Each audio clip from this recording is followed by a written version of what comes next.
चला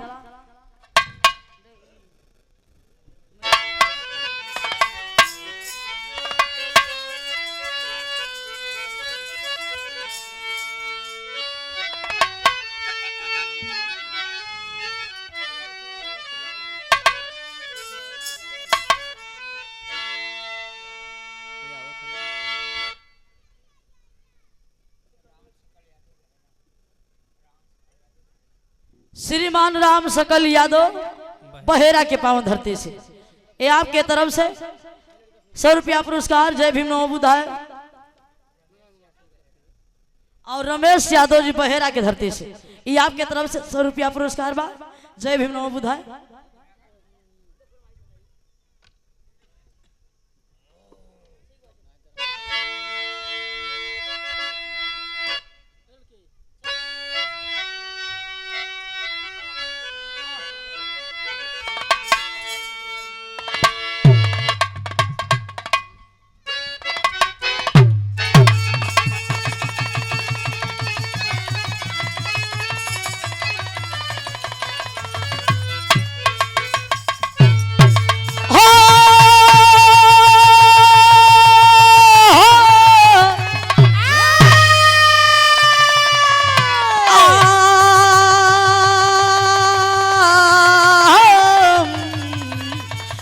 मोरे रामा हो राम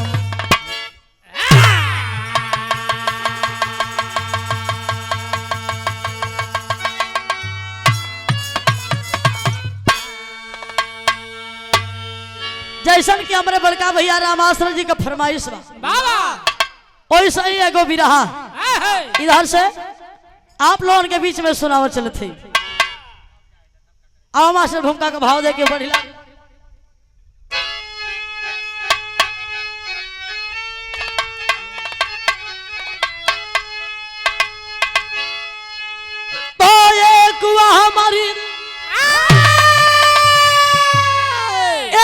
हमारी दो ताज बन करी बहादुर सारी दुनिया में अपना हटंका बजाता। एक हमारी दगदार का दिल जो सजा सुरमित गुलशन चमन को जला।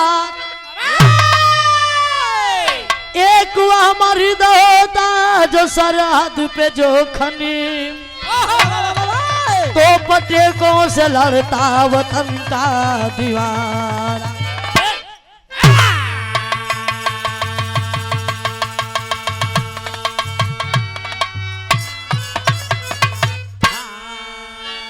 एक मर्द होता जो सरहद पे जो खन पटेकों से लड़ता वतन का दीवाना। ए भैया हम लोग कहिला कि हमारे देश आजाद बा लेकिन आजादी कहाँ बा। जौने देश के सोने के चिड़िया को उपाधि मिलल विश्व गुरु मानल गयल आजादी मिलल लेकिन पूरी तरह से आजादी नहीं मिलल। का नहीं होत बा सब के देखत बा सब के जानत बा लेकिन बोल नहीं पावता लेकिन मने कुछ कोई नहीं पावता। एक फौजी की कहानी है जिंदगी कैसी होती है साथी। आइए बिरहा में एक लाइन गजल हो मास्टर।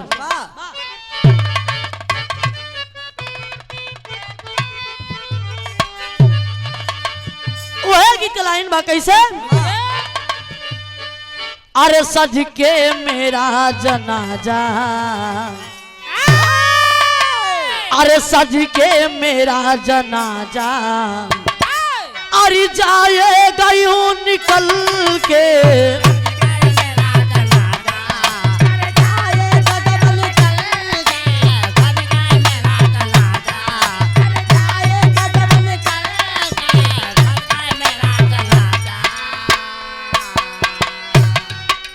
सज के मेरा जनाजा जाएगा यूं निकल के।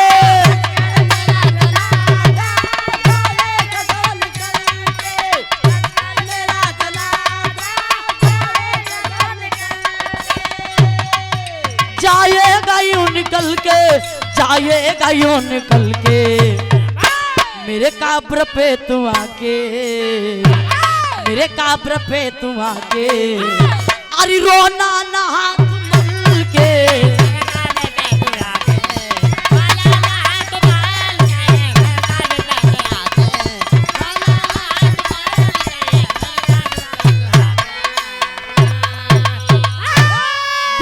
भाव लिखल गए कैसे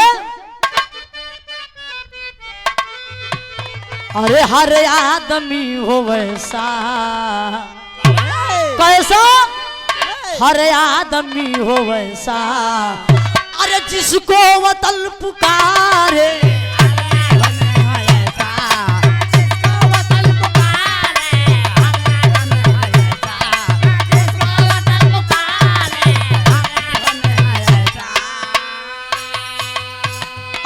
गीत के भाव पर का भैया हमारे राम आश्रय जी की तरफ से ए सादर 100 रुपया पुरस्कार शोकाकुल परिवार से बहुत सारा प्यार दुलार आशीर्वाद सम्मान आसना कई साल से आपके क्षेत्र में आपके घर कई बार कार्यक्रम करौलन भैया परिवार से बड़ा प्यार मिलेला ए पुरस्कार ना हमारे खातिर आशीर्वाद हो जय भीम नमो बुद्धाय जय संविधान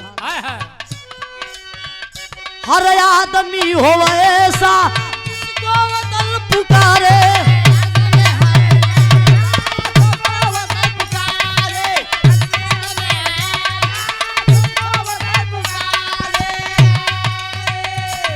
जिसको वतन पुकारे अरे जिसको वतन पुकारे कुदरत करे इबादती अरे कुदरत करे इबादती ए धरतल गगन सितारे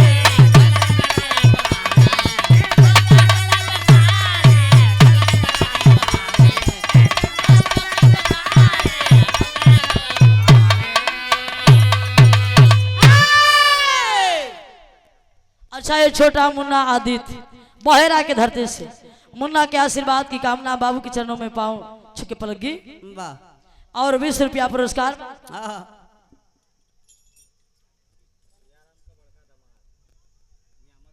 अच्छा नियामतपुर कला से सियाराम भैया का बड़का दामाद जी और आपके तरफ से ये 50 रुपया पुरस्कार सुंदर पुष्पहार चरणों में जय भीम नमो बुद्धाय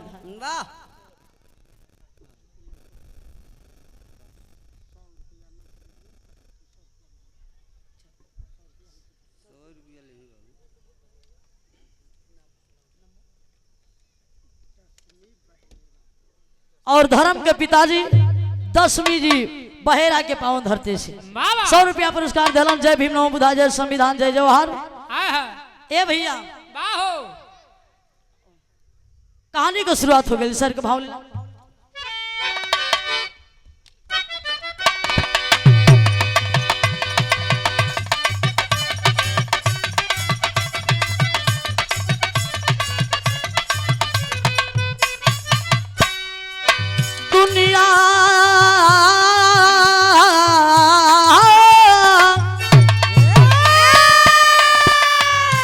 दुनिया उस आदमी का यात्राम करती है दुनिया उस आदमी का यात्राम करती है उसकी कृतज्ञता को तो वो सलाम करती है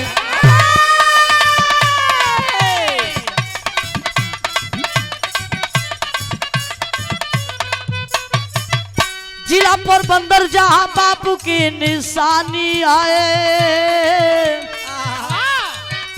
जिला पोरबंदर जहां बापू की निशानी है वही की कारण के दारुण भरी कहानी है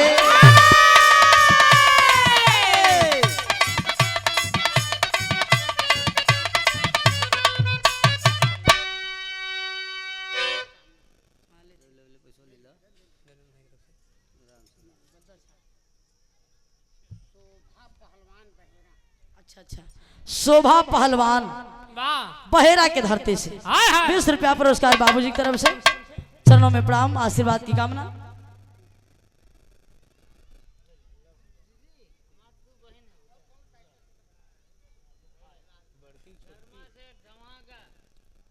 धर्मा सेठ धौआस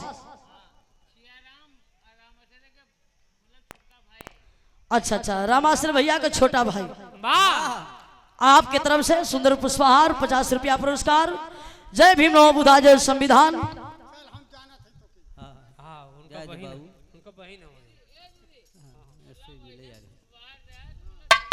हाँ चला मैं पारी आवेगा घबरा मत मौसम नहीं सही बाबे।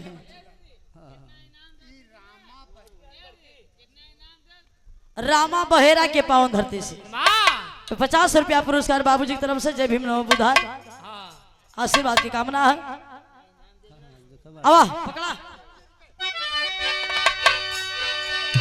अर्जुन अनवर जो कारगिल में कुर्बान हुए, अर्जुन अनवर जो कारगिल में कुर्बान हुए, वतन के वास्ते दोनों सिरभा बलिदान हुए।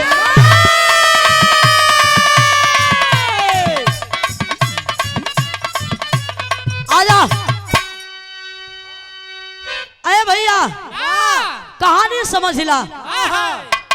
आखिरकार महात्मा गांधी शांति रहे शांति रहे हम को सुनत रहे तब ठीक रहे। छोटका भैया बैठावा हाँ नहीं तो देखा दिक्कत हो जाए चिल्लावा जाता कैसे गवाई पाए। महात्मा गांधी जिस धरती पर जन्म लिए उसी धरती से कहानी मिली। आए बाबूजी दो गो मित्र हुआ, पहला हिंदू है दूसरा मुसलमान है। जो हिंदू था उसका नाम अर्जुन बताया गया। अर्जुन के दुल्हन का नाम सविता। सविता के गोद में एक बिटिया और एक बेटवा। बिटिया का नाम संगीता बेटवा का नाम श्रवण। जो जात का मुसलमान था उसका नाम अनवर है। अनवर के दुल्ही का नाम तहमीना। तहमीना के गोद में एक लड़का जौने का नाम सलीम बा। करत का रहलन हमारे हिंदुस्तान के सरहद पर दोनों जवान फौज की ड्यूटी कर रहे थे। आए बाबू हो अनवर और अर्जुन ड्यूटी करते करते सरहद की सीमा पर एक दिन शहीद हो गई। दोनों दुल्हन विधवा हो गई भैया। बड़ा दुख का पहाड़ गिर पड़ल। तो देखा भयल का बिरहा में तर्जमा मास्टर।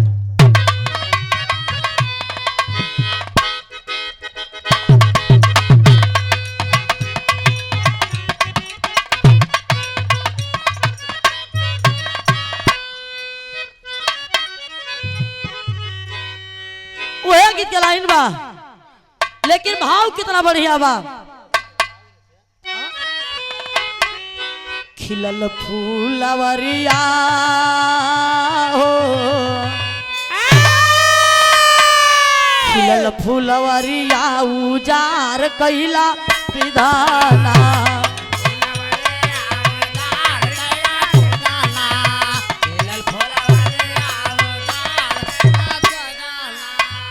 सारी जीवन अंधकार कैला विधाना। सारी जीवन अंधकार कैला विधाना। खिलल फुलवरिया उजार कैला विधाना।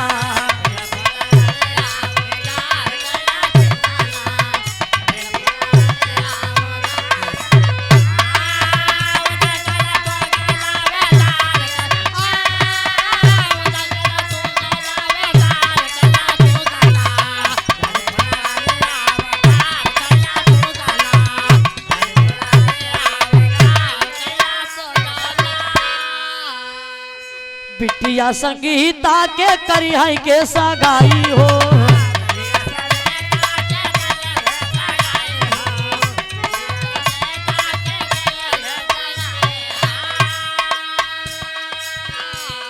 अभी दोनों बच्चावन का बाटैला रखाई हो।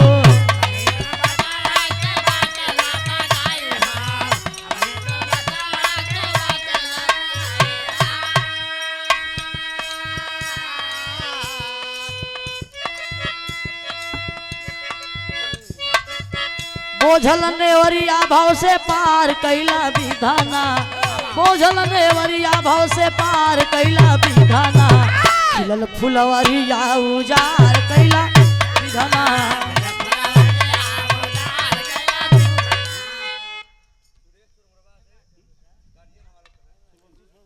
और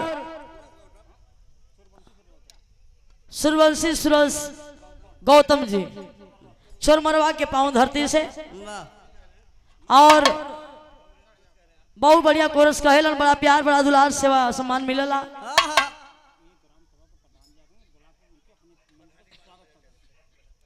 और प्रधान जी से हमारा निवेदन बात तनी से आप मंच पे आ जाइए, आपका स्वागत हो जा। सुंदर पुष्पहार 100 रुपया पुरस्कार, जय भीम नमो बुधाय। और छोटी बच्ची शिवानी की तरफ से 20 रुपया, बहुत बहुत आशीर्वाद बा। और 10 रुपया पुरस्कार छोटा बाबू आदित्य बाबू की तरफ से, और आशीर्वाद की कामना बा, पढ़ाई लिखाई करा, माई बाबू का नाम रोशन हो।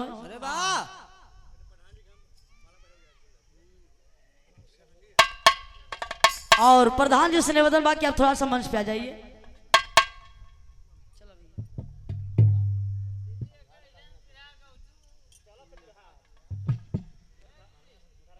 गौर करेंगे बाबूजी, दोनों मतारी बतियावत है, ये हमहन का जिंदगी कैसे किनारे लगी। दोनों मतारी अपने मन के मना ले, लड़कन के पढ़ावल जाई लिखावल जाई, और जवन बा पढ़ावल जाई, लड़का सयान हुई है, हमहन को दुख हो रहा जाए। दोनों मतारी अपने बेटवन के पढ़ावे लिखावे लगी, लड़का सयान लगला होए। जब दोनों लड़का जवान भइलन तो भइल का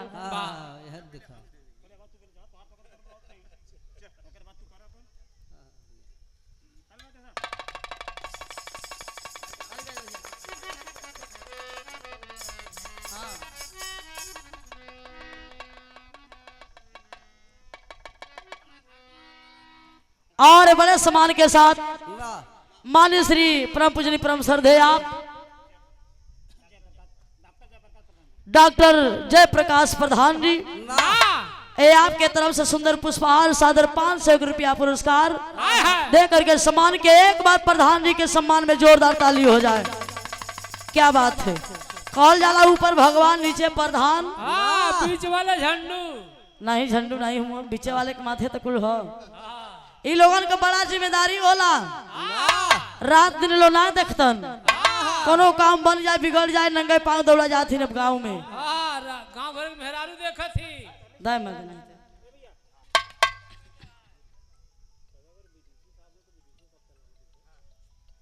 और बीडीसी साहब अगर हुई है आवाज हमारी जात हुई तो आप मंच पे आ जाए, आपको कुछ सम्मान हो जाओ। देखा ये दुनिया में है और कुछ बा नहीं, मने आयल बा, भेंट मुलाकात हो जात बा। हम हो जान ली कि प्रधान जी हुआ, बीडीसी जी हुआ, तो बड़ा सम्मान होला। आवा कहानी पर गौर करी हजार। धीरे धीरे बाबू समय बीतल, लड़का सयान होए लगलन, अजब सयान लगला होए तब बिरहा में तर्ज लगल मास्टर।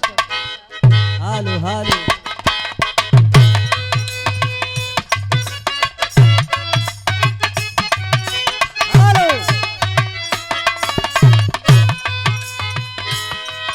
ओहे गीत लाइन बा कैसे, अरे मन करे अरे सिलावट पे लोड़ा से, अरे कुछ दी जवानी रजऊ,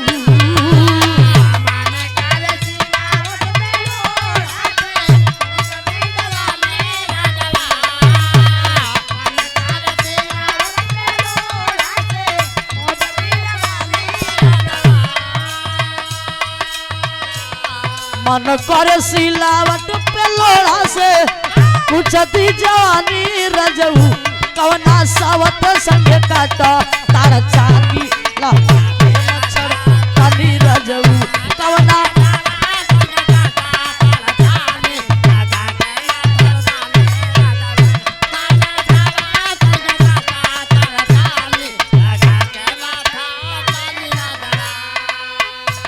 बिरहा में भाव बा कैसे,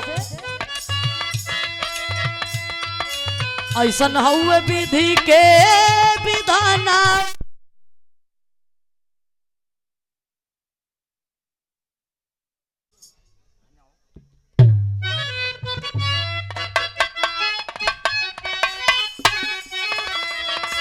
ऐसन हुए विधि के विधानवा,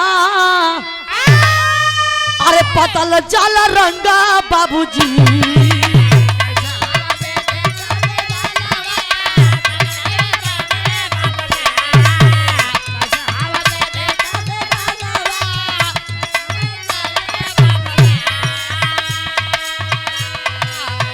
ऐसा हुआ विधि के विधानावा पतल जाला रंगा बाबूजी आज नौजवानवा सब आयंगा अंग बाबूजी हो लगले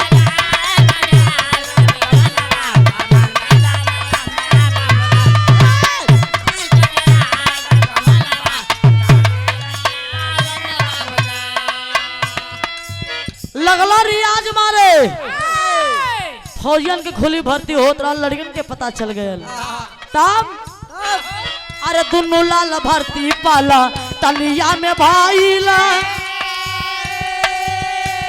फौज का वर्दी पहन के सीमा पर गई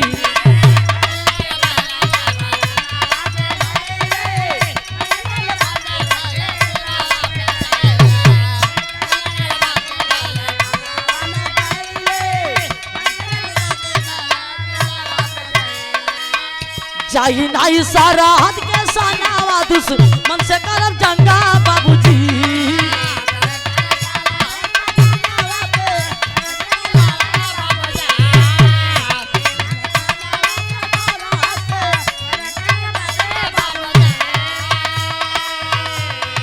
जाई नाई सारा हद के सानावा दुश्मन से करब जंगा बाबूजी हो लगले मारे आज नौजवानवा सब आंगा बाबूजी हो लगले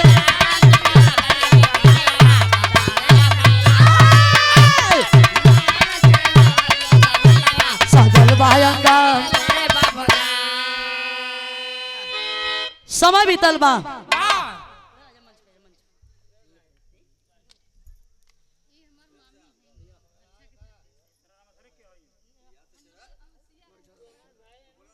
अब सियाराम भैया का सरहज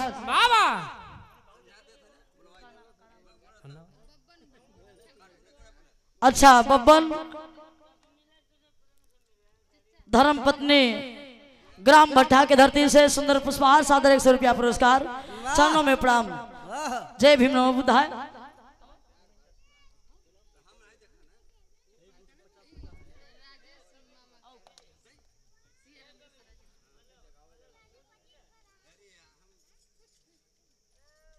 और सियाराम भैया का सरहज आपके तरफ से 50 रुपया पुरस्कार सुंदर पुष्पहार जय भीम नमो बुद्धाय सादर प्रणाम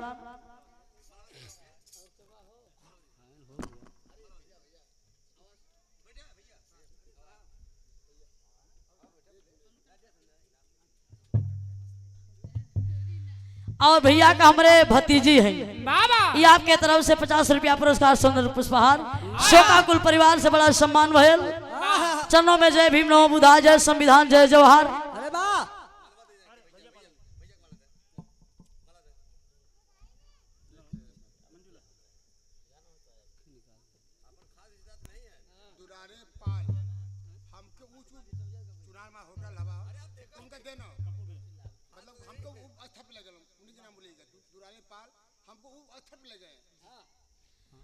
दुलारे पाल जी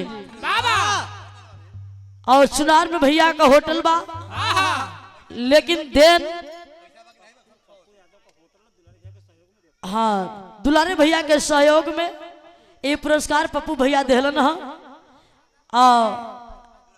देन भैया का दुलारे भैया का और आपके तरफ से सुंदर पुष्पहार बड़ा अनमोल पुरस्कार सादर 200 रुपया पुरस्कार देके सम्मान किलन भैया जय भीम नमो बुद्धाय जय संविधान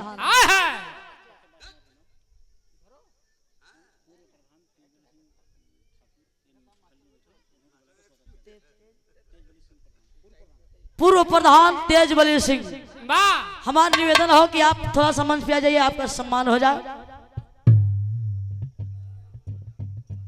ए भैया कहानी पर गौर करेंगे लड़का रियाज मारत हुवन पता चल कि हमारे बाबू तो हुवन आ शहीद हो गई माई विधवा हो गई तो दोनों लड़का जाए के फौज में भर्ती हो गई और जब फौज में भर्ती हो गई बहनिया से सारी बात बता देलन बहनी से कहला कि माई के मन के मना के रखिया और ड्यूटी लग जाए सरहद के सीमा पर जाए के हुई।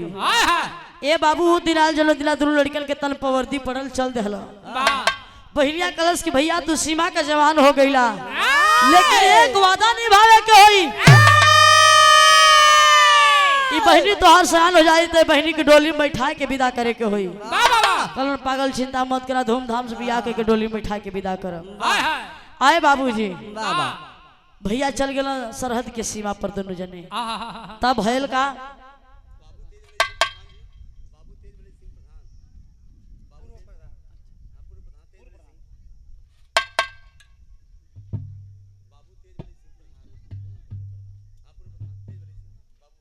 श्रीमान बाबू तेजबली सिंह प्रधान, पूर्व प्रधान है आप, और आपके तरफ से सुंदर पुष्पहार सादर 200 रुपया पुरस्कार देकर सम्मान किए। प्रधान जी के चरणों में प्रणाम, आशीर्वाद की कामना। एक बार जोरदार ताली हो जाए।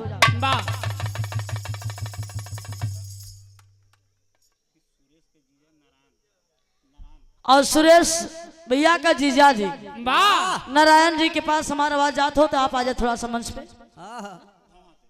धौहा के धरती से हैं आप, आपका स्वागत बतन निशा मंच पे सम्मान हो जाए। बिरहा में भैया गीत लगो मास्टर।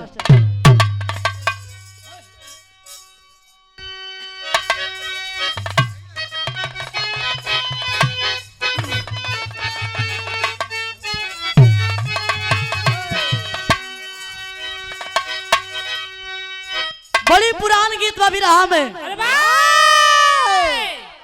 पुरान चीज बड़ा मजा देता। जैसे पुरान चाउर हो गया, पुरान गुड़ हो गया, पुरान दारू हो गया, पुरान मेहरारू हो गया। हाँ उनके ढेर सोहात है। ए भैया बिरहा में गीत हुए बा कोनो मेहरारू कहले रहे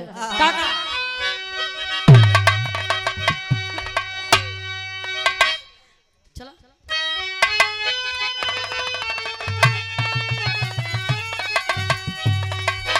अरे गवना कराई पिया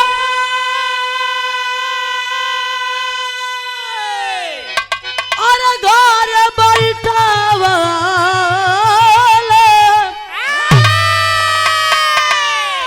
अरे अपने कोई लड़ी में अरे लागल रे।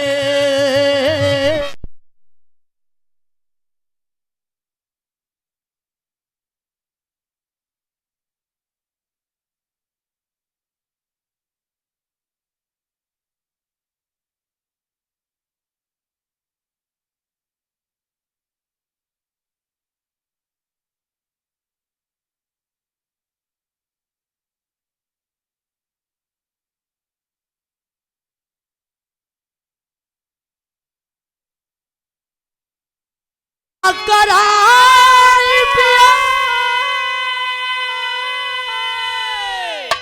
अरे घर बैठावा अरे अपने कोई लड़ी में अरे लागल रे। अरे निरमोही दगा दई के, अरे निरमोही दगा दई के अरे भागल रे निरमोही।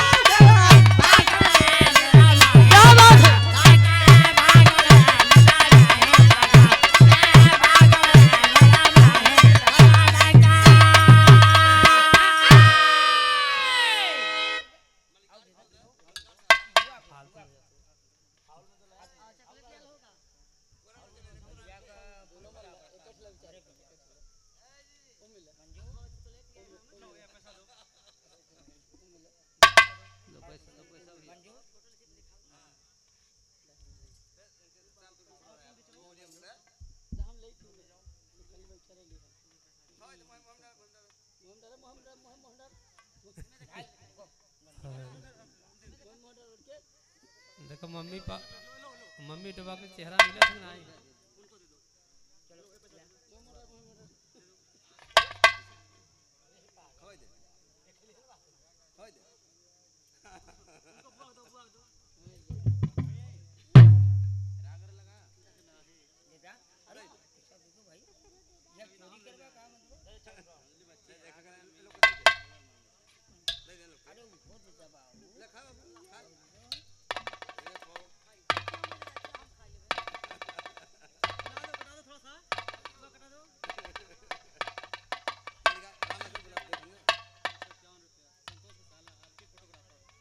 संतोष का साला आरपी फोटोग्राफर आपके तरफ से 150 रुपया पुरस्कार।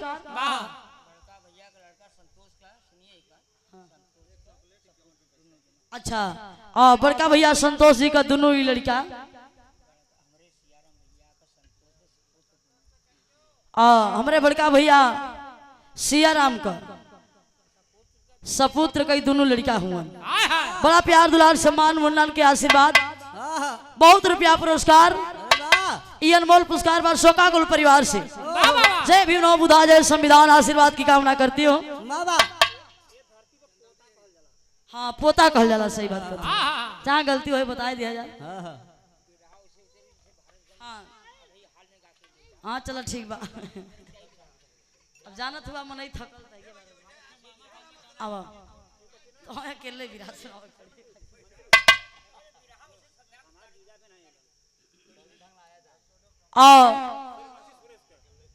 सूर्यवंशी सुरेश भैया के जीजा जी बाबा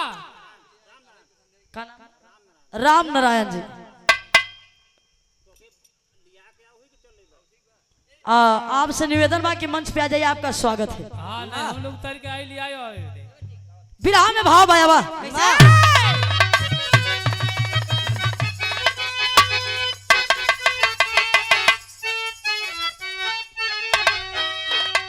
अरे घात लगा के अरे पाकिस्तान आतंकवादिया अरे सरवर सुगनवा के अरे धैले हो लेके अपने ठिकाना वहीं पर अरे लेके अपने ठिकाना वहीं पर अरे गईला हो लेके अपने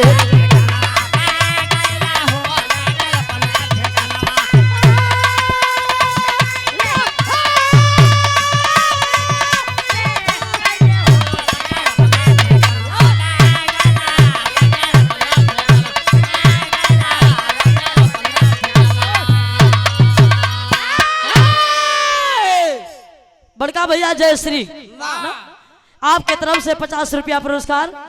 जय भीम नमो बुद्धाय जय संविधान आशीर्वाद की कामना है। जाए के लगला फौज की ड्यूटी करे और ड्यूटी करते करते 1 साल 2 साल 3 साल 4 साल कई साल बीत गए। छुट्टी मिलल घरे अइला फिर दोबारा ड्यूटी करे गइलन। धीरे धीरे बहनिया सयान होत बा हर लेकिन भैया हो देखा सरहद के सीमा पर आतंकवादी चढ़ाई कैलन और जब आतंकवादियों ने चढ़ाई कर दिया तो दोनों ओर से गोलियां चलने लगी। तब हैल का मास्टर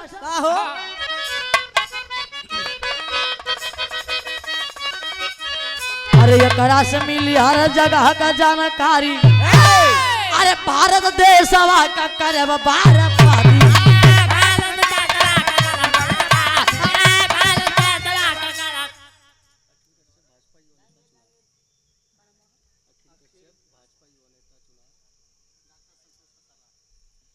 डॉक्टर संतोष जी के साला श्रीमान अखिल कश्यप भाजपा युवा नेता आपके तरफ से सादर 200 रुपया पुरस्कार। जय भीम नमो बुद्धाय जय संविधान जय जवाहर जय मूल निवासी आशीर्वाद की कामना 1 सौ में सोई लोन के प्रणाम। कहना बा मास्टर कैसे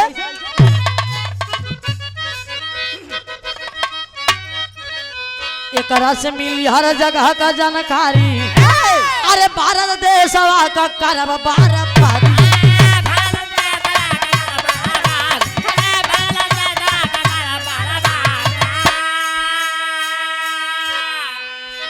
अरे रोवल सलीमा मारे टूटल दयनी मैया अरे भाई से जुदा हो गई ले हो लेके अपने ठिकाना वहीं पर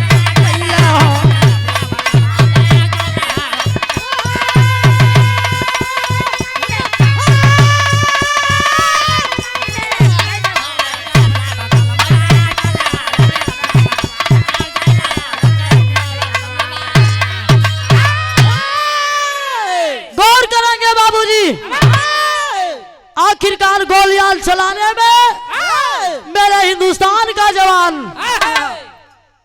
जो हिंदू है आगे आगे, बेटा सरवन पीछे पीछे हो, जात का मुसलमान सलीम। गोलियां चलाओ बाबू, सरहद के सीमा पार कह के गमा बढ़ गई ना। जब आगे बढ़ गई तो देखा आतंकवादियों के मौका मिल गए। अब मौका जब पौलो तो सरवन के गिरफ्तार कर लेलन, लेके कहाँ गए? पाकिस्तान में। मेरे हिंदुस्तान का दुश्मन लश्कर तैयब ले जाकर के उसके हवाले कर दिए। लश्कर तैयब ने कहा कि ये हिंदुस्तानी है, हिंदुस्तान को हमें बर्बाद करना है, साले को पेड़ में बांध दो। सिपाहियों से आवाज दिया कि इसके तन पर इतनी कोड़ा बरसाओ जब तक अपनी जुबान नहीं खोलता है। पापी कोड़ा बरसाओ भैया, हो कपड़ा फट जाए, चमड़ी कट के गिर जात बा, लेकिन बारे हिंदुस्तानी सर कट सकता है लेकिन झुक नहीं सकता।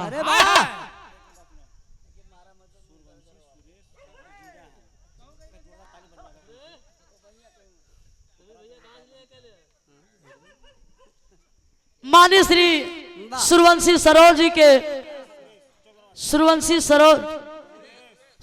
सुरेश जी और उनके जीजा जी, एक बार जोरदार ताली बजा करके आप लोग स्वागत कर दीजिए। धौहा के पावन धरती से धर्म के पिताजी आपकी तरफ से सुंदर पुष्पहार सादर 100 रुपया पुरस्कार दे करके सम्मान किया गया। जय भीम नमो बुद्धाय, सादर प्रणाम। पापी कोड़ा बरसावे बाबू हो, लेकिन बाहर हिंदुस्तानी सर कट सकता है लेकिन झुक नहीं सकता। हई देखा वहां का बात वहां छोड़ा, सरहद में खलबली मच गए। फौजी जवान गायब है, पता नहीं है जात का मुसलमान कैलन। कहा कैलन भैया?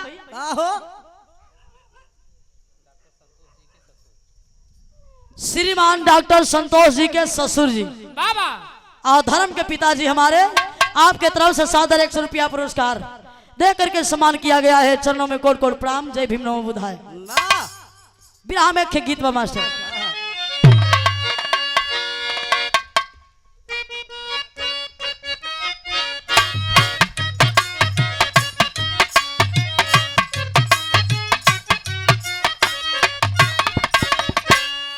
वो गीत लाइन बा, सिक्किया मैं चीरी चीरी गड़िया बनवाली हो, गड़िया बनवाली हो, मुसवाला गलिया कैले जाए। जात का मुसलमान जो सलीम था घबरा गया है, व्याकुल है। कैलन का भैया जोगिया का भेसा धैला, देश के जवाना हो, देश के जवाना हो, घूम जाके बनावई माझार। पूछिए मातारी मोरा भैया के खबरिया हो, भैया के खबरिया हो, कहाँ बात भैया तो हार। ए बाबू फौजी जवान कहला भैया काहे खातिर जोगिया कपड़ा पहनत हुआ? सलीम बोला कि मेरा भाई गायब है, पता नहीं है कहाँ किस वेश में है, हमको पता लगाना पड़ेगा। जोगिया वस्त्र पहन के जा भैया के खोजे, अकेले जाब घरे माई के का जवाब देव। ऐसे ले अच्छा बा कि भैया का पता हम खुद लगाई ले। जोगिया वस्त्र पहन के लगल खोजे बाबू, और पता लगाते लगाते पता चल गया कि मेरा भाई पाकिस्तान में है, लश्कर तैयब के कैद में फंसा है। तो जात का मुसलमान धीरे धीरे लश्कर तैयब के पास पहुंचा। गिरोह में देखा एक पेड़ था, एक पेड़ में फौजी जवान बधाए। वो पहचान गया कि यही मेरा भाई है, यही मेरा मित्र है, लेकिन जो पेड़ में बधा था वो नहीं पहचान पाया। जाकर के लश्कर तैयब से बोला, खैरे चाचा, जो ये पेड़ में बधा जवान है किस लिए आप मरवा रहे हो? बोला कि तेरा नाम क्या है, कहाँ के रहने वाला है? कहा कि चाचा मैं हिंदुस्तानी हूँ। अरे साले अगर तू हिंदुस्तानी है कमीने तो फिर पाकिस्तान में कैसे आया, किस लिए आया है? बोला कि चाचा मैं हिंदुस्तानी हूँ लेकिन मैं जात का मुसलमान हूँ। पहले हमारा सवाल है, पहले आप ये बताइए फौजी जवान को किस लिए मरवा रहे हो? बोला कि ये भी साला हिंदुस्तानी है, हमें हिंदुस्तान को बर्बाद करना है, हिंदुस्तान का मंसूबा चाहिए। कहा अरे इसको पता होता तो ये बता दिया होता। मैं बताऊंगा, जहां से लाए हो वहां छोड़ दो। विश्वास हो गया। सिपाहियों से बोला कि ले जा करके इसे सरहद के सीमा पर छोड़ दो। छोड़ के रसरा पगहा ले जाके फौजी जवान के सरहद की सीमा पर छोड़ देलन। और जात का मुसलमान कैद हो गया पाकिस्तान में। लेकिन आई देखा जब सरहद पे अलन है तो पूछे लगलन कि भैया हमारे फौजी जवान कहवा होंगे? जो मेरा मित्र था मुसलमान था तो लोग बतौल तो ही खोजे गईला, वहीं तक नहीं अलन। तब जान गलन कि जे हमके छोड़ौलस दूसर केहू ना रहल, उहे हमार भाई हमार मित्र रहलन। कोनो बात ना बा, रात बीत गल सुबेरे का टाइम बा। एगो फौजी जवान एगो चिट्ठी ले जाके भैया के थमा देहलन। भैया एगो चिट्ठी आइल बा तोहरा घर से, देखा तनी तो लगल पढ़े। बिरहा में गीत लगल मास्टर।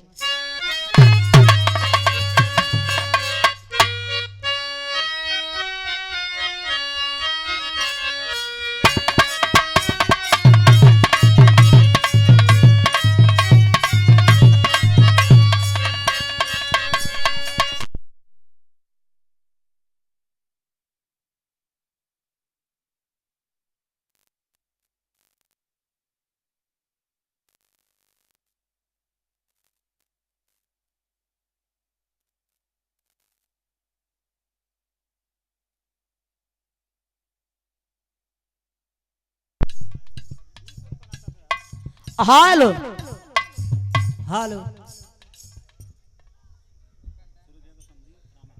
अच्छा सुरेश सूर्यवंशी भैया का हमरे समधी साहब रामाजी बहरा की धरती से आलो हूँ। भैया आप आज मंच पे आपका स्वागत हो जाओ। इंतजार बा बिरहा में गीत मास्टर कौन?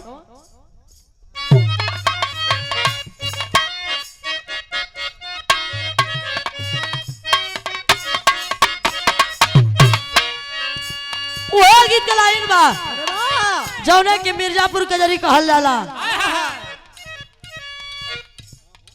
कैसे? ओ धनिया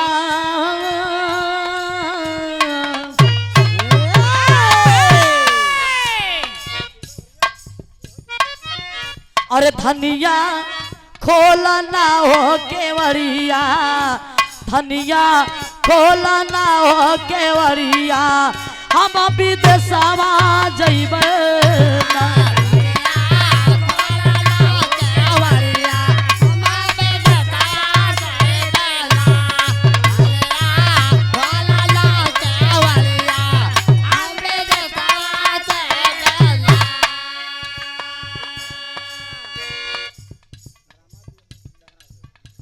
और हमारे धर्म के पिताजी रामा जी बहरा के पांव धरती से सुंदर पुष्पहार, बहुत रुपया पुरस्कार। चरणों में प्रणाम। जय भीम नमो बुद्धाय। चरणों में प्रणाम, आशीर्वाद की कामना बा। भाव के लाइन में कहना बा।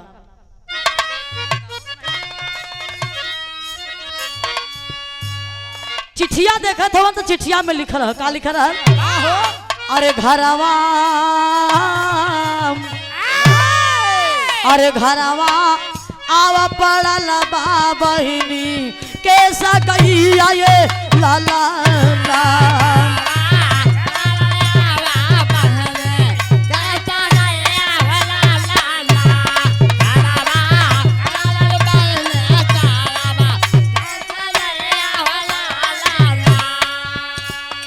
एकठे चाही पलसर गाड़ी, एक ही बहिनी तोहरो बारी।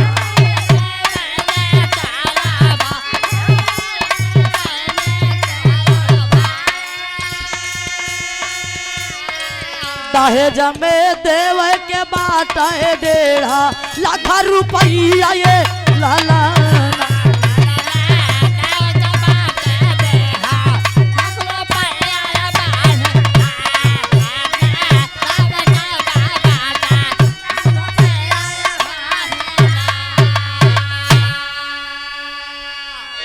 भैया चिट्ठिया लगलन पढ़े तब बुढ़िया माई के पता चल गए बा। बुढ़िया माई चिट्ठी में लिखले हैं कि बिटिया सयान हो गई बा, एगो लड़का बढ़िया पढ़ल लिखल हो, शादी तय कर दिले है, बेटवा छुट्टी लेके चली आवा घरे।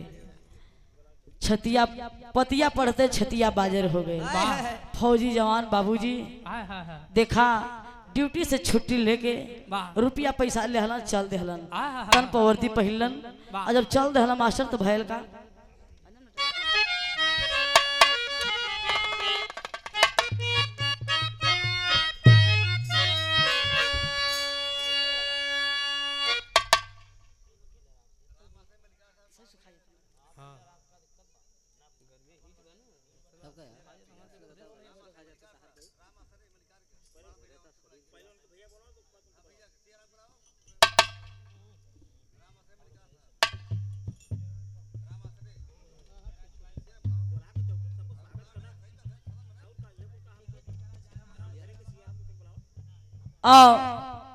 रामाश्रय भैया मलकार साहब और सियाराम भैया से निवेदन बा कि आप लोगों का स्वागत हो जाए।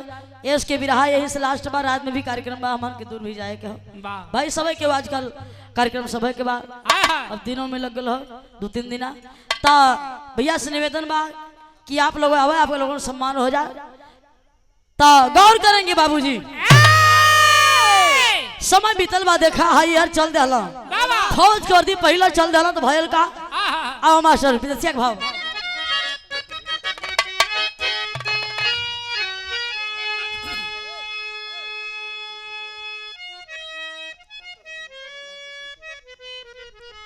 बड़े भैया हमारे डॉक्टर संतोष जी और सियाराम भैया का बड़का सपुत्र हुआ आपके ओर से जिनके दादी के 13 में कार्यक्रम होता 100 रुपया पुरस्कार बा। जय भीम नमो बुधाय सादर प्रणाम बाबा।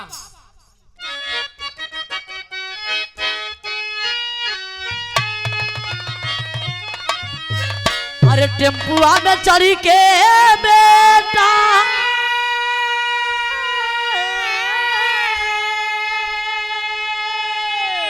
अरे सारावनी सुगनावा हो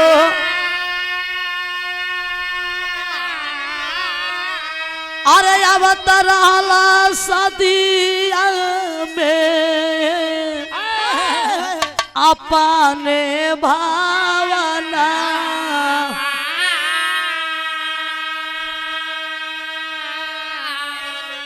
अरे तेलवा के टंकरी से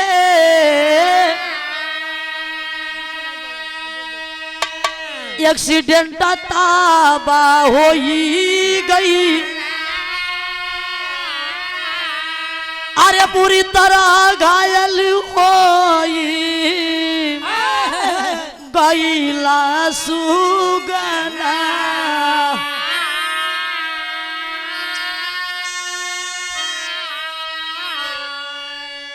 तबले दरोगा रंजित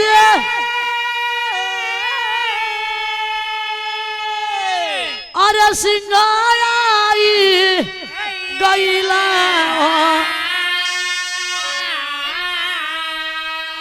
अरे भारत करवाला सिपा ताला में सजना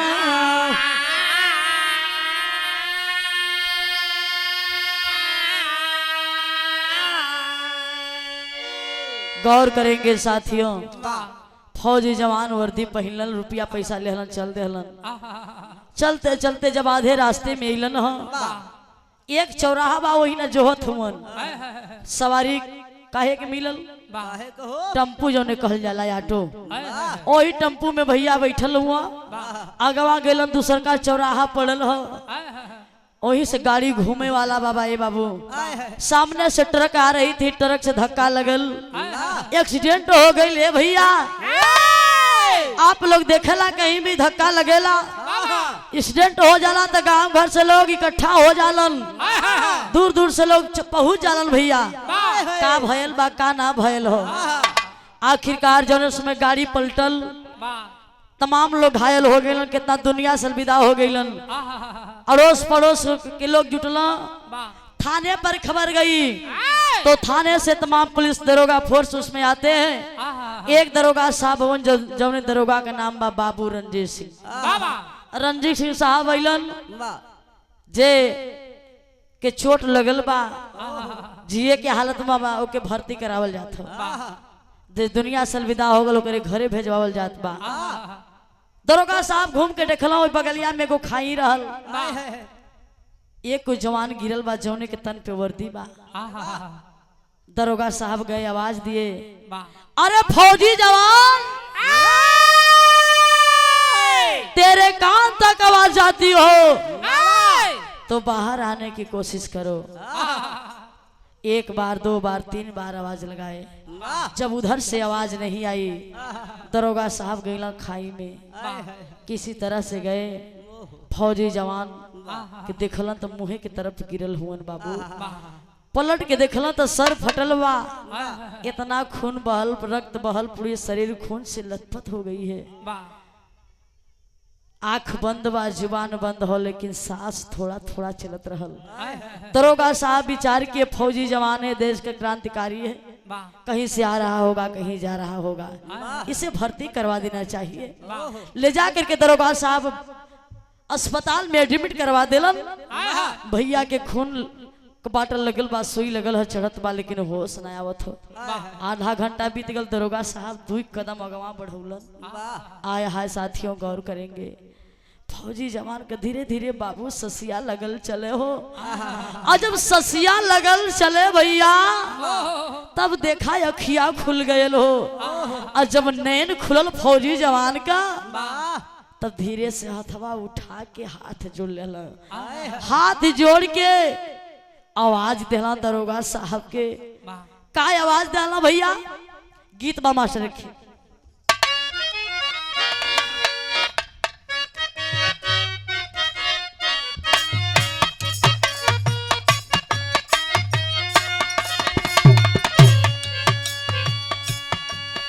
तर्ज से बढ़िया फर्ज में भाव बा। कैसे? रोई रोई सरवन बोला साहब से बचनिया हो।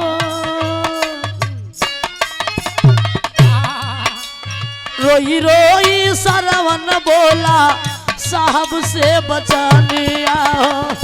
पाटे बहिनिया मोरसा याने हो।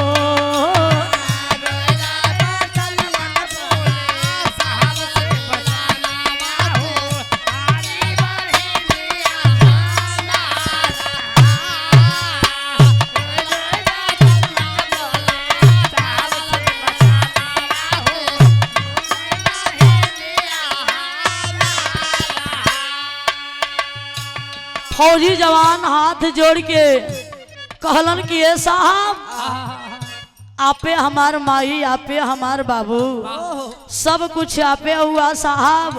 हमके जियले का गम ना बा ए साहब। गम कौने बात के बा? गम एकर हा जवन हमार एगो बहिन बिया जौने का शादी पड़ल बा। आज हमारे बहनी का शादी मात्र 2 दिन रह गल बा ये साहब। हम ना जल्दी हमके के लेके आयल, कैसे अली, लेकिन हमारे बदे भगवान आपे दाता हुआ साहब। हमारी ये बिनती बा कहलन का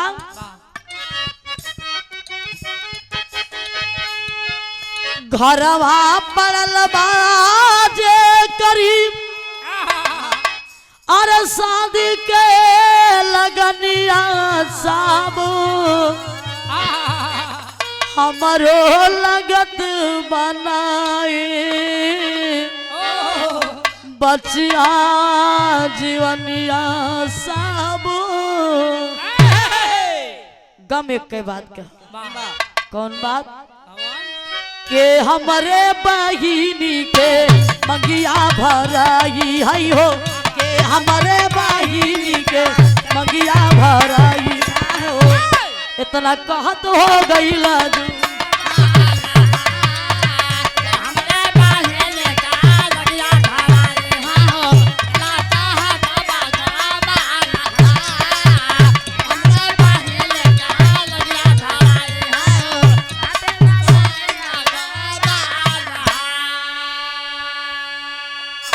ए भैया वाह आखिरकार फौजी जवान यह बतिया कहत हुआ वाह ए साहब आपके वादा करे के हुई ये रुपया पैसा हमारे घरे भेजवा दिया कुछ गहना गुड़िया बा पता एड्रेस बतौलन ह अरे वाह दरोगा साहब हथवा में हथवा रख के अरे फौजी जवान तेरे जुबान से ऐसी बातें शोभा नहीं देती है मैं वादा करता हूँ तेरे घर में जरूर जाऊंगा लेकिन ऐसी बातें मत करो ये भैया हथवा से हथवा छूट गया बाबू शरीर से पंछी उड़ चला फौजी जवान दुनिया से अलविदा हो गया दरोगा साहब फौजी जवान का पार्थिव शरीर तिरंगा में लपेट करके बाबू गाड़ी में रखवा दिलन हो गाड़ी में रखवा दिलन लेकिन देखा भयल का वाह क्या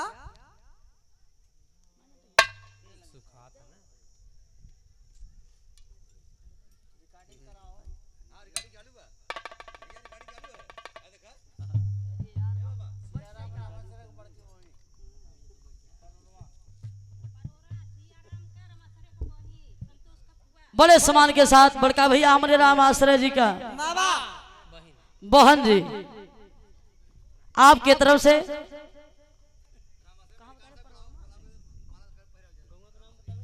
परोरमा के पांव धरती से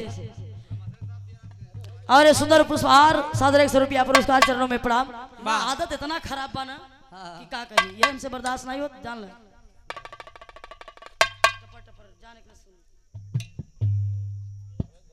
बिरहा में टेरी के भाव में कहना बा कैसे आवा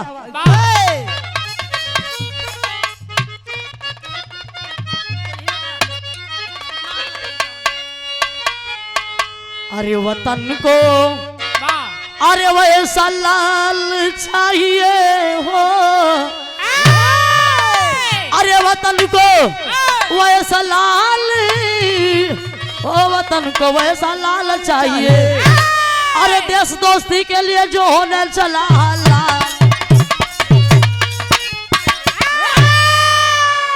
देश दोस्ती के लिए जो होने चला हलाल वतन को वैसा लाल चाहिए वहां का बात वहां छोड़ा हई देखा घरवा का हालत बात निशा बिरहा में पापड़ के भाव हो भैया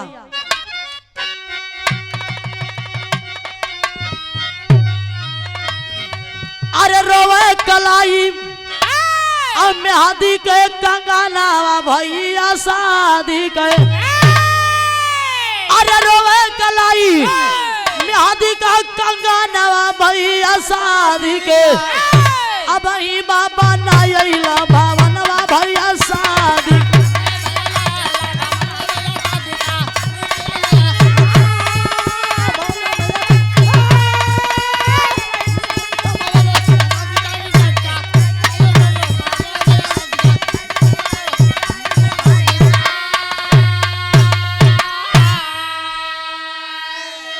अरे कल हुए संगीता की अरे द्वारा पे बरतिया अइले नहीं दोनों बचवा अरे कैसे रही जतिया अरे कैसे दियाई तोहे जगह समान भैया साध के अब ही बाबा नायले भवनवा भैया साध के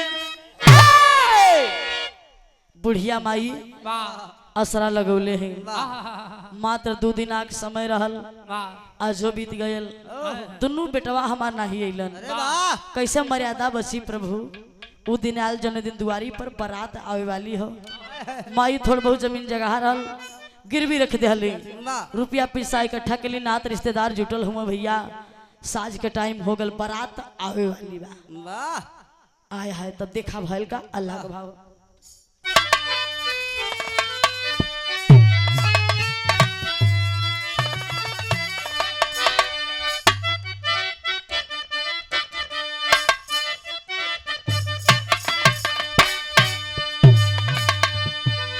बड़ी अनमोल लाइन कवि जी लिखलन है का लिखलन है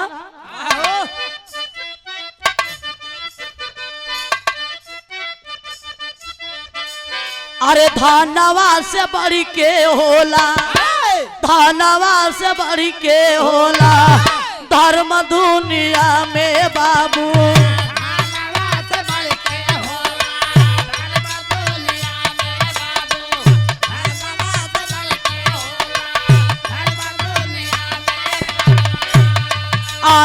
आदमी से बढ़ के होला आदमी का ईमान।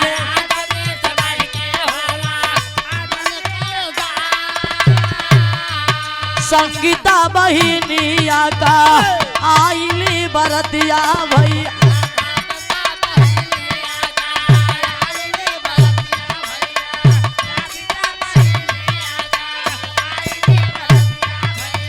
मंगिया में सिंदूरा पड़ल श्रीमान।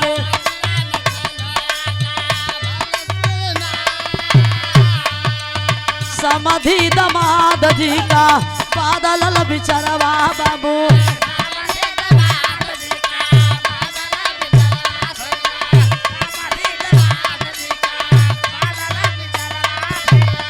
कैला विदैया नाही जुल्मी शैतान।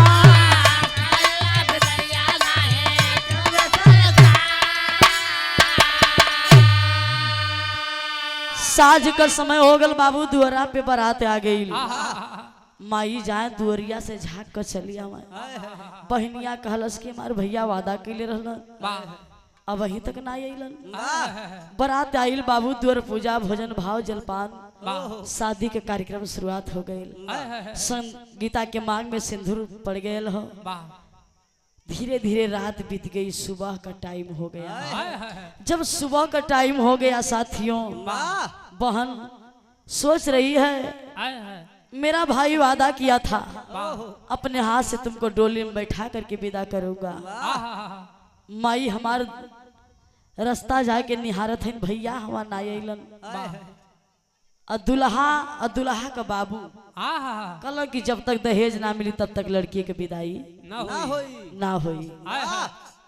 बहनिया बैठ के रोत बा, भैया वादा कैले रहला, आज ही कवन दिन देखे के पड़त बा। आए बाबू हो, वही अंगना में बैठ के बहनिया रोवत हो। तब ले दुआरवा पे एगो गाड़ी आई के खड़ी हो गल। जब गाड़ी खड़ी हो गई तो बहनिया सोचत बा हमार भैया परसों दिन आई अइलन, कल भी नहीं अइलन, लगत बा हमार भैया आई गइलन। दौड़ के उठ के गइल घरवा में, जाए के कहलस कि माई माई लगत बा भैया आई गइला रे माई। एक हाथ में लोटा का पानी, एक हाथ में आरती का थाल सजाए के लेके दौड़ल बाबू हो। गाड़ी की ओर जब दौड़ के बहनिया गइल हा, दरोगा साहब गड़िया से उतर गइलन। दरोगा साहब समझ गए कि एक बहन का एक भाई के लिए प्यार हो सकता है, यही संगीता है। अइलन तक कहलन कि तेरा ही नाम संगीता है? हाँ साहब। ये साहब हमारे नाम संगीता बा बाबू, हमार भैया कहाँ हुआ? अरे तेरा भाई बहुत चालाक है रे, अभी तो बात कर रहा था, गाड़ी में बैठा है, जाओ मुलाकात कर लो। गड़िया में गइल, देखत बा जवन भैया बतियावत रहलन, भैया हमार सुत काहे गइलन, काहे सुत गइलन बाबू? बहनिया समझ ना पौलस हो। भयल का खड़ी के भाव में कहना बा, भैया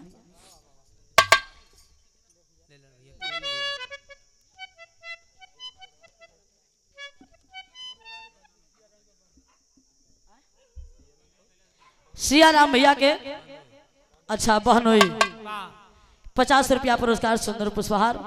जय भीम नमो बुद्धा, जय संविधान, आशीर्वाद की कामना है। खड़ी के भाव में तनी से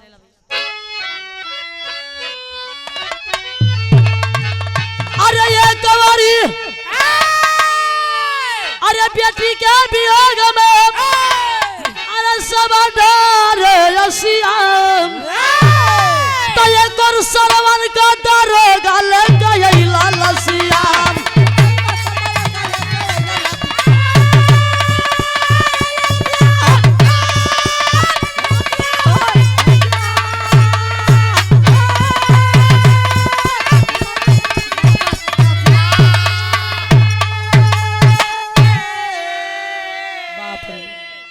ए भैया हो, गौर करेंगे।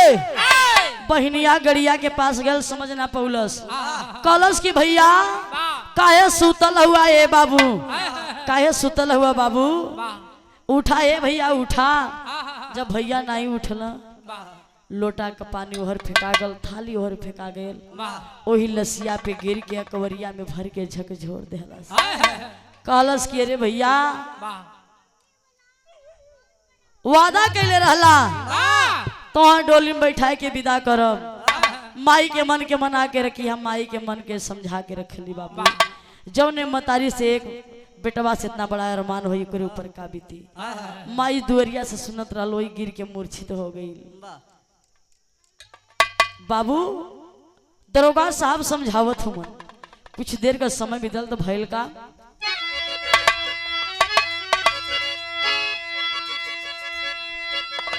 अरे ये कवर सलीम गयाइल आ दुआरा पे गड़िया तगौआ का जूटी गईला देखे नारा नरिया।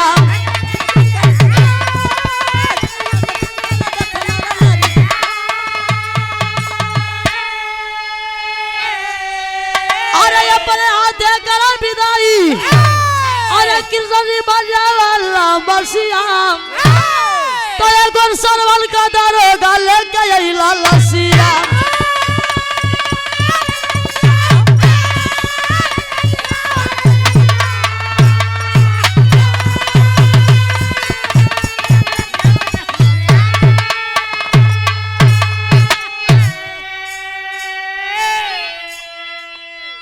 कुछ पल का समय बीता है बाबूजी, वाह वही समय एगो गाड़ी और आइल, तो गड़िया में के आयल के जो जात का मुसलमान था, हाय हाय पाकिस्तान से किसी तरह से छूटल हो, सरहद पे आयल तो पता चलल कि बहिनी के शादी बा। हाय हाय भैया गल हो तो हम के चले के जही ए यार भैया चल रहल, अइलन देखलन दृश्य बड़ा अलग बा, अजीब बा।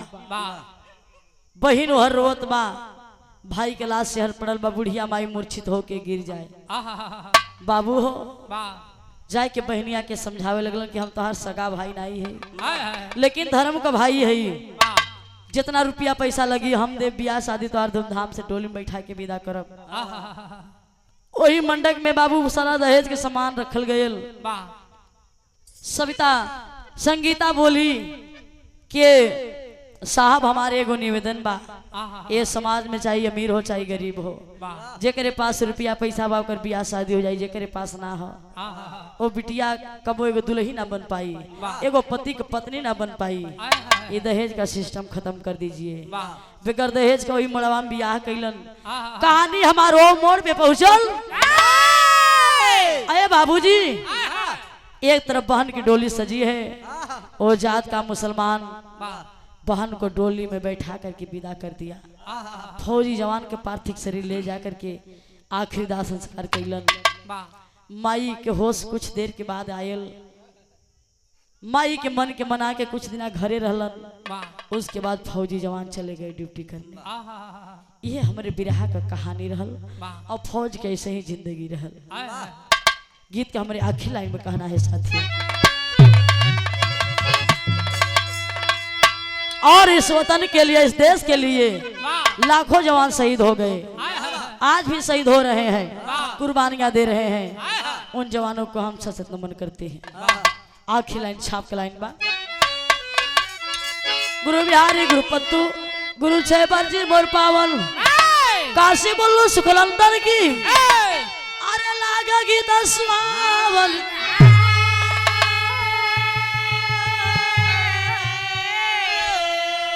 अरे वतन को वैसा लालच, अरे वतन को वैसा लालच चाहिए तो मंजू कभी जो खल की लेखन करे कलाम, वतन को वैसा लाल।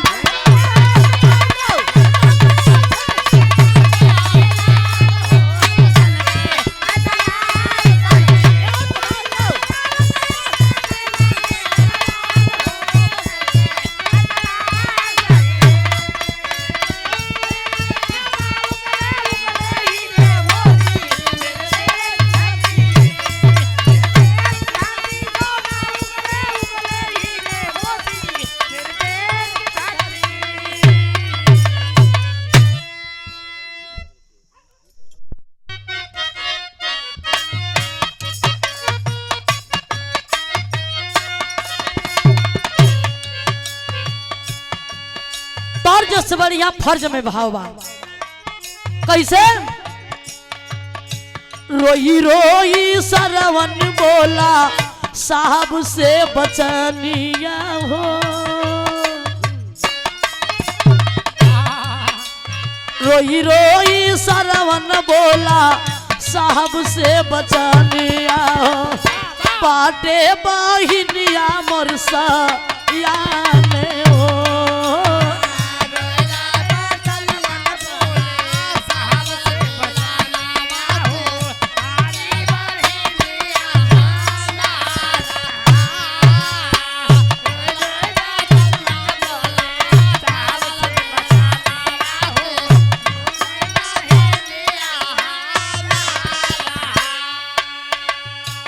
फौजी जवान हाथ जोड़ के कहलन कि ये साहब आपे हमार माई आपे हमार बाबू सब कुछ आपे हुआ साहब। हमके जियले का गम ना बा ए साहब। गम कौने बात के बा? गम एक रहा जवन हमार एगो बहिन बिया जौने का शादी पड़ल बा। आज हमारे बहनी का शादी मात्र 2 दिन रह गल बा ये साहब। हम ना जल्दी हमके के लेके आयल कैसे अली, लेकिन हमारे बदे भगवान आपे दाता हुआ साहब। हमारी ये बिनती बा कहलन का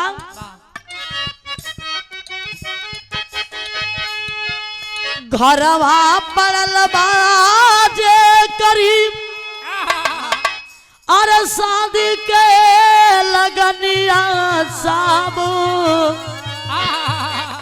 हमारो लगत बनाए बचिया जीवनिया साहब। गम एक के बात का कौन बात के हमारे बहिनी के मंगिया भराई है हो। के हमारे बहिनी के मंगिया भराई हो। इतना कहत हो गईला जो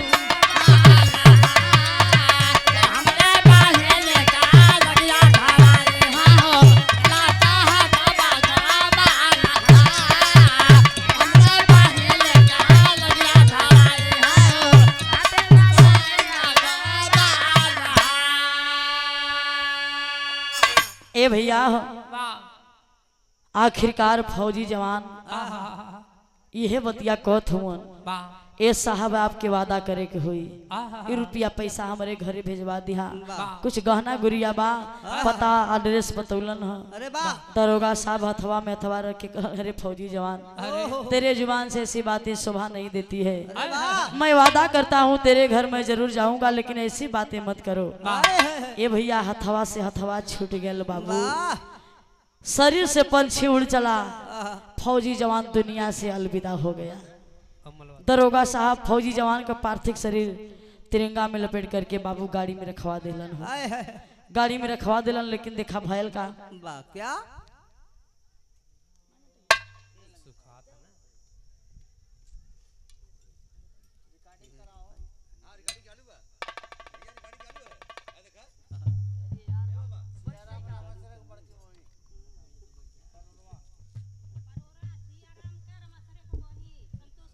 बड़े सम्मान के साथ बड़का भैया हमारे राम आश्रय जी का बहन जी आपके तरफ से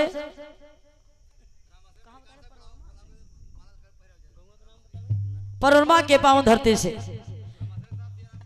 और सुंदर पुष्पहार 100 रुपया पुरस्कार चरणों में प्रणाम। आदत इतना खराब बना कि का कही ये हमसे बर्दाश्त नहीं हो जान ले।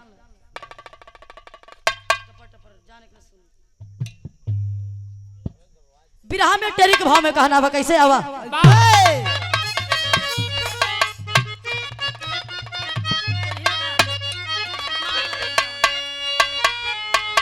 अरे वतन को अरे वैसा लाल चाहिए हो।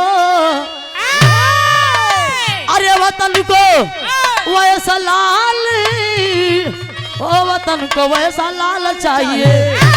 अरे देश दोस्ती के लिए जो होने चला लाल।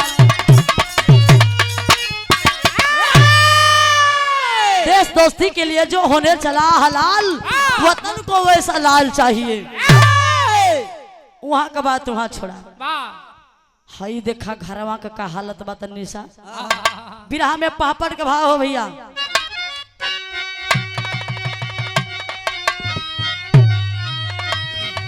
अरे रोवे कलाई अब मेहदी के कंगना भैया शादी के। अरे रोवे कलाई मेहदी का कंगना भैया शादी के। अब ही बाबा नायला भावनवा भैया शादी।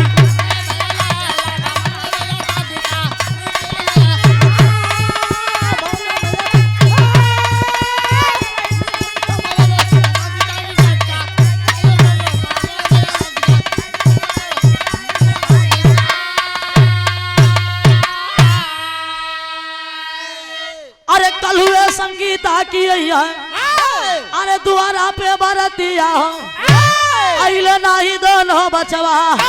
अरे कैसे रही जतिया अरे कैसे दियाई तोहे जगह समान भैया शादी के।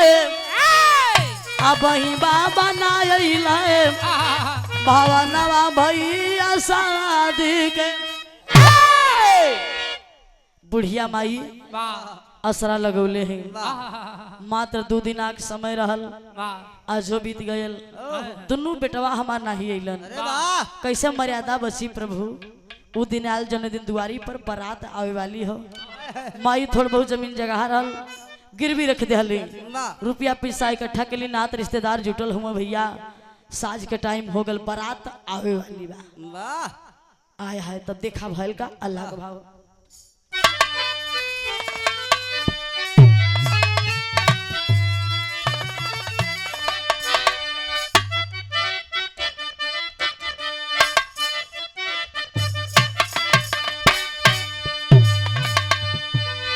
बड़ी अनमोल लाइन कवि जी लिखलन है का लिखलन है।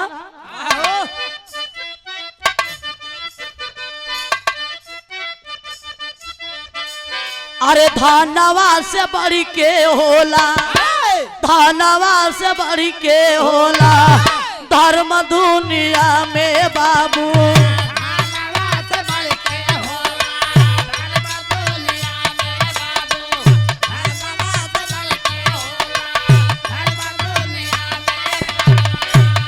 आदमी से बढ़ के होला आदमी का ईमान।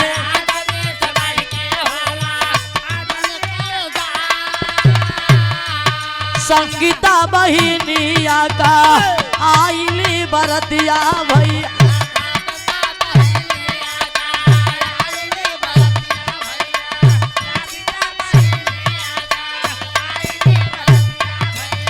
मंगिया में सिंदूरा पा लाल श्रीमान।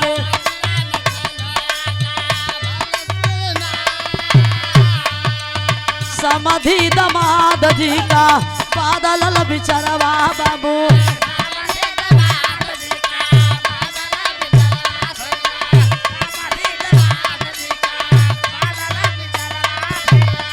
कैला विदैया नहीं जुल्मी शैतान।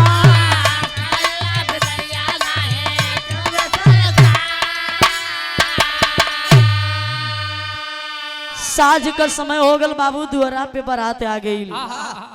माई जाए दुआरिया से झाँक कर चलिया बहनिया कहलस के मार भैया वादा के लिए रहलन अब वहीं तक ना अइलन। बारात आइल बाबू द्वार पूजा भोजन भाव जलपान शादी के कार्यक्रम शुरुआत हो गई। संगीता के मांग में सिंदूर पड़ गए हो। धीरे धीरे रात बीत गई सुबह का टाइम हो गया। जब सुबह का टाइम हो गया साथियों बहन सोच रही है मेरा भाई वादा किया था अपने हाथ से तुमको डोली में बैठा करके विदा करूंगा। माई हमार रास्ता जाके निहारत है भैया हमार नायलन दुल्हा का बाबू कल कि जब तक दहेज ना मिली तब तक लड़की के विदाई ना होई। बहनिया बैठ के रोत बा भैया वादा कैले रहला आज ही कवन दिन देखे के पड़त बा। आए बाबू हो वही अंगना में बैठ के बहनिया रोवत हो। तब ले दुआरवा पे एगो गाड़ी आई के खड़ी हो गल। जब गाड़ी खड़ी हो गई तो बहनिया सोचत बा हमार भैया परसों दिन आई अइलन, कल भी नहीं अइलन, लगत बा हमार भैया आई गइलन। दौड़ के उठ के गइल घरवा में, जाए के कहलस कि माई माई लगत बा भैया आई गइला रे माई। एक हाथ में लोटा का पानी, एक हाथ में आरती का थाल सजाए के लेके दौड़ल बाबू हो। गाड़ी की ओर जब दौड़ के बहनिया गइल हा, दरोगा साहब गड़िया से उतर गइलन। दरोगा साहब समझ गए कि एक बहन का एक भाई के लिए प्यार हो सकता है, यही संगीता है। अइलन तक कहलन कि तेरा ही नाम संगीता है? हाँ साहब। ये साहब हमारे नाम संगीता बा बाबू, हमार भैया कहाँ हुआ? अरे तेरा भाई बहुत चलाक है रे, अभी तो बात कर रहा था, गाड़ी में बैठा है, जाओ मुलाकात कर लो।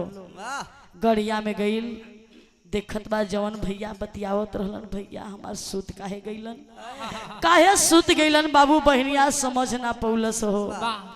भयल का खड़ी के भाव में कहना बा भैया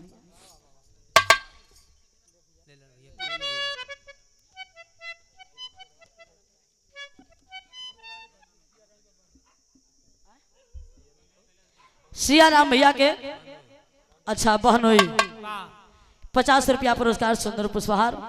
जय भीम नमो बुद्धाय, जय संविधान, आशीर्वाद की कामना है। खड़ी के भाव में तनी से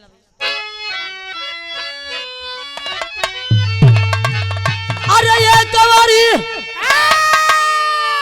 अरे बेटी के वियोग में अरे सब डरे सियाम, तो ये कर सरवन का दरोगा ले गई लाल सियाम।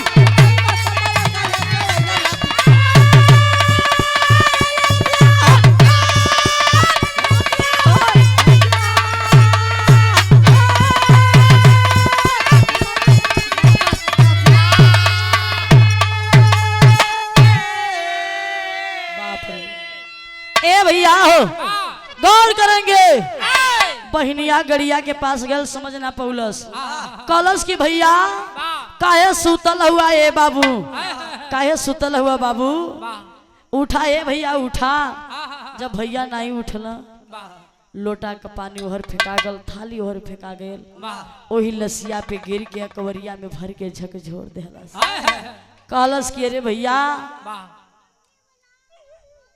वादा कैले रहला तो डोली में बैठा के विदा करब, माई के मन के मना के रखी, हम माई के मन के समझा के रखली बाबू। जौने मतारी से एक बेटवा से इतना बड़ा अरमान हो करे ऊपर का बीती, माई दुअरिया से सुनत रहा, वही गिर के मूर्छित हो गई। बाबू दरोगा साहब समझावत हूँ, कुछ देर का समय बीतल तो भैल का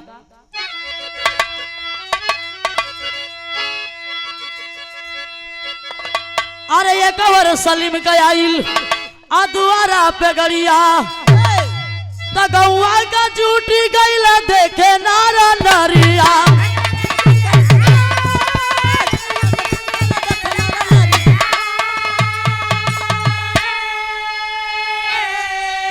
अरे अपने हाथे कर विदाई, अरे कृष्ण बजा वाला बसिया, तो एक सरवल का दरोगा लेके अइला लसिया।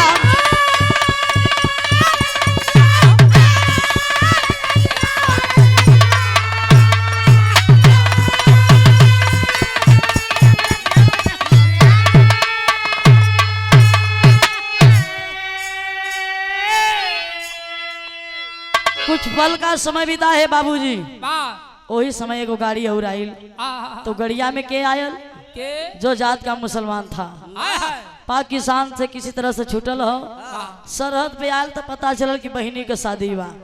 भैया गल हो तो हम के चले के यार भैया चल रहा, अइलन देखलन दृश्य बड़ा अलग बा, अजीब बा। बहन हर रोत बा, भाई के लाश से हर पड़ल बा, बुढ़िया माई मूर्छित होके गिर जाए। बाबू हो जाए के बहनिया के समझावे लगलन कि हम तोहार सगा भाई नहीं है, हाय हाय लेकिन धर्म का भाई है। वाह जितना रुपया पैसा लगी हम देव, बियाह शादी तोहार धूमधाम से टोली में बैठा के विदा करब। आहा वही मंडप में बाबू सारा दहेज के सामान रखल गयल। वाह सविता संगीता बोली कि साहब हमारे एगो निवेदन बा, आहा ये समाज में चाहे अमीर हो चाहे गरीब हो, वाह जेकरे पास रुपया पैसा बा ओकर बियाह शादी हो जाए, जेकरे पास ना हो आहा वो बिटिया कबो एगो दुल्ही ना बन पाई, एगो पति के पत्नी ना बन पाई। हाय हाय ये दहेज का सिस्टम खत्म कर दीजिए। वाह बगैर दहेज का वही मड़वा में बियाह कैलन। आहा कहानी हमारो मोड़ पे पहुंचल। अरे बाबूजी, एक तरफ बहन की डोली सजी है, वो जात का मुसलमान वाह बहन को डोली में बैठा करके विदा कर दिया। आहा फौजी जवान के पार्थिव शरीर ले जा करके आखिरी दाह संस्कार कैलन। वाह माई के होश कुछ देर के बाद आयल। माई के मन के मना के कुछ दिन घरे रहलन। वाह उसके बाद फौजी जवान चले गए ड्यूटी करने। आहा ये हमारे बिरहा का कहानी रहल वाह और फौज के ऐसे ही जिंदगी रहल। हाय हाय गीत के हमारे आखिरी लाइन में कहना है साथियों, और इस वतन के लिए, इस देश के लिए वाह लाखों जवान शहीद हो गए, हाय हाय आज भी शहीद हो रहे हैं, कुर्बानियां दे रहे हैं। उन जवानों को हम सशक्त नमन करते हैं। आखिरी लाइन छाप के लाइन बा, गुरु बिहारी गुरु पत्तू गुरु छह बरजी मोर पावन, काशी बोलू सुखलंदन की, अरे लागा गीत सुहावन।